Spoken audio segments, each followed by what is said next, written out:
मेरा मन विवाह करने को नहीं कहता है। मुझे आराम की चिंता नहीं है, मैं सब झेलने को तैयार हूं।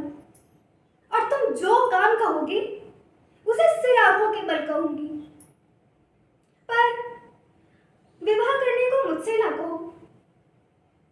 जो मेरा चाल कुचाल देखना तो मेरा सिर काट लेना।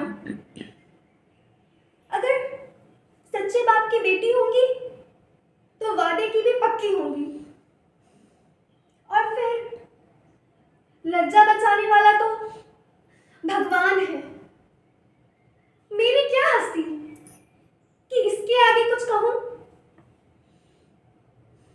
तभी रामू भैया उज्जटता से बोला, तू अगर सोचती है कि भैया कमावेंगी और मैं बैठी मौज करूंगी तो इस भरोसे मत रहना, किसी ने जीवन भर का ठीका नहीं ले रखा। भाभी तो भैया से भी 2 अंगुल ऊंची निकली, मटक कर बोली कि हमने क्या किसी का कर्जा खाया है जो बैठे भरा करे। यहाँ तो खाने को भी महीन चाहिए और पहनने को भी महीन चाहिए। ये हमारे बूते की बात नहीं। मैंने गर्व भरे स्वरों में कहा, भाभी मैंने तुम्हारा आसरा कभी नहीं किया है और भगवान ने चाहा तो कभी करूंगी भी नहीं। तुम अपनी देखो, मेरी चिंता मत करो। जब भाभी को मालूम हो गया कि मैं विवाह ना करूंगी तो और भी मेरे सिर हो गए। हर समय एक न एक खुचर लगाए रहती। मुझे रुलाने में तो उसे जिसे मजा आता था। मैं पहर रात से उठकर कूटने पीसने में लग जाती, चूल्हा बासन करती, गोबर पाथी, फिर खेत के काम करने चली जाती। दोपहर में आकर जल्दी जल्दी खाना पकाती और सबको खिलाती। रात को कभी माँ के सिर में तेल डालती तो कभी उसकी देह दबाती। दादा चिलम के भक्त थे, बार बार उन्हें चिलम पिलाती।